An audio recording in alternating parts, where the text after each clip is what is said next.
রিমান্ডে পুলিশের মার খেয়ে কাউকে চিনতে পারছে না নাহিদ ইসলাম। ডক্টর জোবাইদা ও জাইমার বিরুদ্ধে অপপ্রচার চলছে বলেন বিএনপি। টেকনাফ সীমান্ত দিয়ে নতুন করে আসা 14 রোহিঙ্গা বিজিবির হেফাজতে। এতক্ষণ শুনছিলেন সংবাদ শিরোনাম, এবার বিস্তারিত। পরিকল্পিতভাবে বৈষম্য বিরোধী ছাত্র আন্দোলনের সার্জিস আলমের উপর হামলা চালিয়ে গুরুতর আহত করা।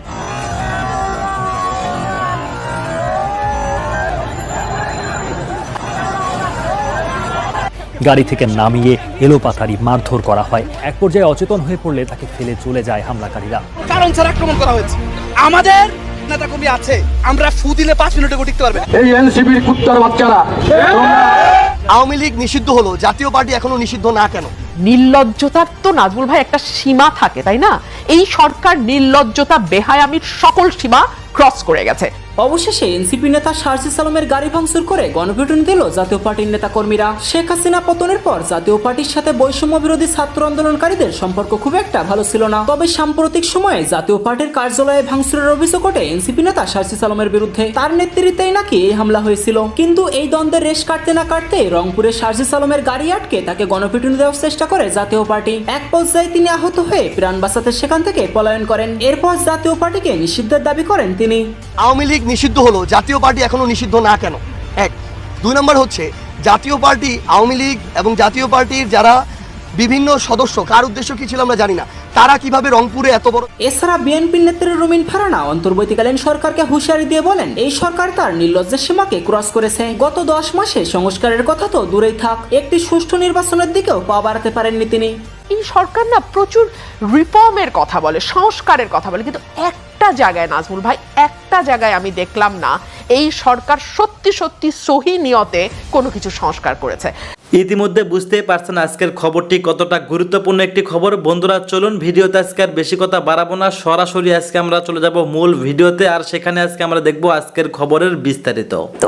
বহুল আলোচিত জাতীয় নাগরিক পার্টির মুখ্য সমন্বয়ক নাহিদ ইসলাম বর্তমানে ঢাকা মেডিকেল কলেজ হাসপাতালে গুরুতর অবস্থায় চিকিৎসাধীন। আইন শৃঙ্খলা রক্ষাকারী বাহিনীর রিমান্ডে থাকা অবস্থায় তিনি এমন মারাত্মক শারীরিক ও মানসিক নির্যাতনের শিকার হয়েছেন যে চিকিৎসকদের ভাষ্য অনুযায়ী তিনি এখন নিজের আত্মীয় স্বজন ও ঘনিষ্ঠ সহকর্মীদের পর্যন্ত চিনতে পারছেন না। সদ্য রিমান্ড শেষে আদালতে হাজির করার পর নাহিদ ইসলামকে অচেতন অবস্থায় দ্রুত ঢাকা মেডিকেল কলেজ হাসপাতালে নেওয়া হয়। হাসপাতালের নিউরো সাইকিয়াট্রি বিভাগের চিকিৎসক ডক্টর তানজিমা রহমান জানান, নাহিদ সাহেবের মাথায় আঘাত রয়েছে। তিনি সাময়িক স্মৃতিভ্রংশে ভুগছেন বলে আমরা প্রাথমিকভাবে অনুমান করছি। সবচেয়ে উদ্বেগজনক বিষয় হলো তিনি পরিচিত কারো মুখও চিনতে পারছেন না।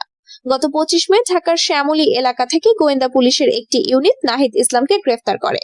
অভিযোগ ছিল রাষ্ট্রবিরোধী ষড়যন্ত্র ও উস্কানিমূলক বক্তব্য প্রদান। তবে জাতীয় নাগরিক পার্টির পক্ষ থেকে প্রথম থেকেই এই অভিযোগকে রাজনৈতিক প্রতিহিংসা বলেই দাবি করা হচ্ছিল। দলের সহ সভাপতি মঈনুদ্দিন চৌধুরী বলেন, নাহিদ ভাই কোনোদিন একটি কাকড়ও ছোড়েননি, অথচ তাকে রাষ্ট্রদ্রোহের মামলায় জড়ানো হলো।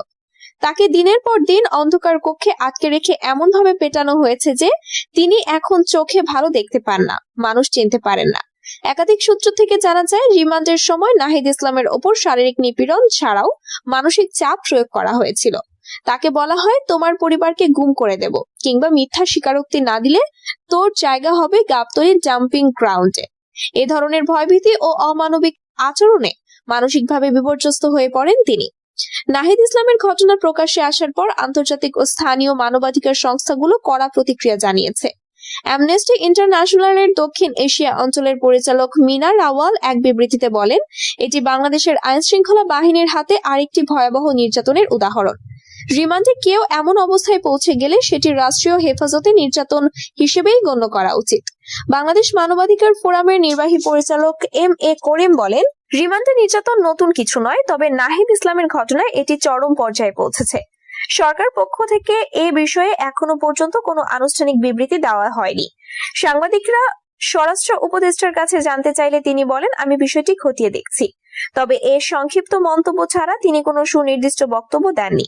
এদিকে প্রধান উপদেষ্টার কার্যালয় থেকেও কোনো প্রতিক্রিয়া পাওয়া যায়নি। সচেতন নাগরিকদের অনেকেই মনে করছেন সরকারের এই নীরবতা এক ধরনের মৌন সম্মতি প্রকাশ করে। ঢাকা বিশ্ববিদ্যালয়ের আইন বিভাগের অধ্যাপক ডক্টর সাইমা রহমান বলেন, নির্যাতনের অভিযোগে যদি কোনো তদন্ত না হয় এবং দায়ীদের বিরুদ্ধে ব্যবস্থা না নেওয়া হয় তাহলে এটি ভবিষ্যতে একটি সাংবিধানিক সংকট তৈরি করবে। নাহিদ ইসলামের পরিবার এখন চরম আতঙ্কে রয়েছেন। নাহিদের বড় ভাই অভিযোগ করেন, ওরা শুধু ওকে মারেনি, আমাদের পরিবারকে ধ্বংস করে দিয়েছে। আমরা এখন আইনি লড়াই চালিয়ে যাচ্ছি, তবে ভয়ের পরিবেশে কোনো আইনি কাজ করছে না। নাহিদ ইসলামের রিমান্ড পরবর্তী শারীরিক ও মানসিক অবস্থা জানার পর জাতীয় নাগরিক পার্টির নেতাকর্মীদের মধ্যে ব্যাপক ক্ষোভ বিরাজ করছে। অনেকেই সরাসরি সরকারকে দায়ী করে বলছেন, নাহিদ ভাইয়ের রক্তে রাজপথ ভিজবে, তাহলে কি আমাদের কণ্ঠ বন্ধ হবে? দলের তরুণদের পক্ষ থেকে বলা হয়েছে, আমরা রাজনীতি করি, যুদ্ধ নয়। কিন্তু সরকার যদি আমাদের নেতাকে মানুষ বানিয়ে পশুতে পরিণত করে তাহলে আমাদেরকেও ভাবতে হবে। নাহিদ ইসলামের মুখ চিনতে না পারা শুধু ব্যক্তিগত ট্র্যাজেডি নয়, এটি একটি জাতির সম্মিলিত ব্যর্থতার প্রতিচ্ছবি। আইন, ন্যায় বিচার এবং মানবাধিকার প্রশ্নে যদি একজন রাজনীতিবিদ এই পরিণতির শিকার হন তাহলে সাধারণ নাগরিকের নিরাপত্তা কোথায়? বাংলাদেশের রাজনীতির ইতিহাসে রিমান্ডের ঘর অনেক গোপন অধ্যায় বহন করেছে, তবে নাহিদ ইসলামের ট্র্যাজেডি যেন নতুন এক অন্ধকার যুগের সূচনা না করে, এমনটি এখন দেশের সচেতন মহলের আকুতি।